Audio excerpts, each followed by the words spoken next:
Hello and welcome to Levant TV Headlines.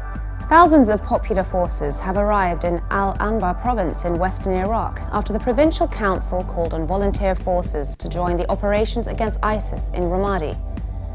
Saudi-led warplanes have hit Yemeni rebels and their allies in Sana'a in the first strikes on the rebel-held capital since the end of a 5-day humanitarian truce. UN Secretary-General Ban Ki-moon has warned that Saudi Arabia's war on Yemen could pave the way for Takfiri militants through Somalia. Tunisian President Beji Said Essebsi will begin a 2-day official visit to the United States tomorrow, seeking more military aid to counter the jihadist threat and the chaos in neighboring Libya.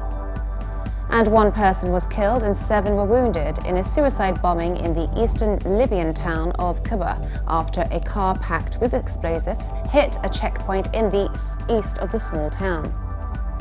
Now let's take a look at the top headlines in today's newspapers in the Middle East.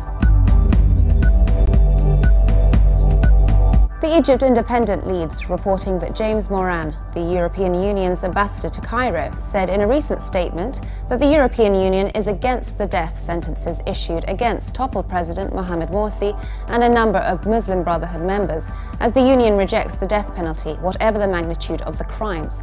The paper also reports that the National Telecommunications Regulatory Authority has started negotiations with internet service providers to offer discounted prices to citizens and improve the quality of service.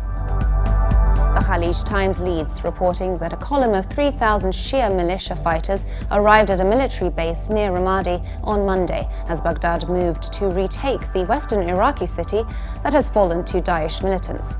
The paper also reports that Saudi-led forces resumed military operations in Yemen after a 5-day ceasefire ended, and Yemen's foreign minister blamed the Iranian-allied Houthis for failure to renew the truce. From Lebanon, the Daily Star leads, reporting that Future Movement MP Ammar Houri criticized Free Patriotic Movement Michel Aoun's Popular Vote initiative and said his party is working with Hezbollah toward a breakthrough in the year-long presidential deadlock. The paper also reports that a Lebanese man, whose wife had filed charges against him for allegedly beating her over 20 years, shot her dead in their Mount Lebanon home. Now let's take a look at the top Middle East headlines from the UK papers.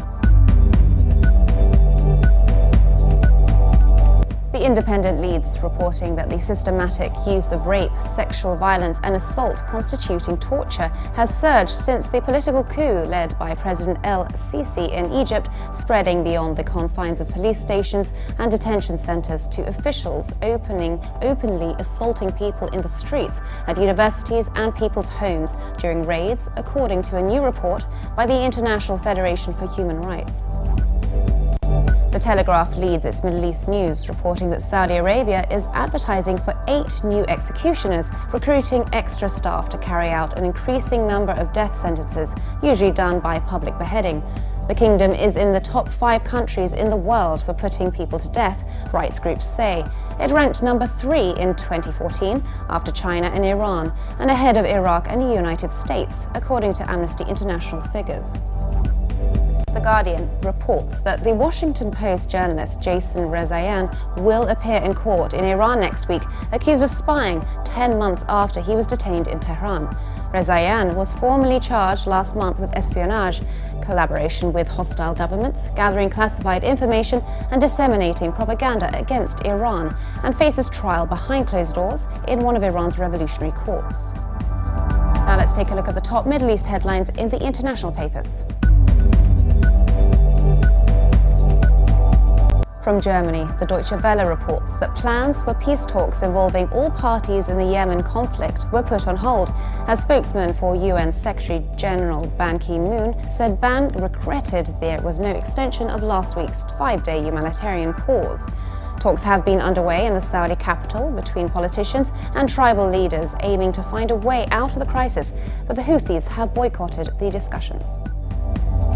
And finally, the International New York Times reports that FIFA, the governing body of the world of soccer, said that it was investigating after a BBC crew was detained and spent 2 nights in prison in Qatar while reporting on the conditions of migrant workers hired to build infrastructure and stadiums for the 2022 World Cup. And for more updates, please visit Levant.tv. Thanks for watching. Be sure to join us again tomorrow. Bye for now.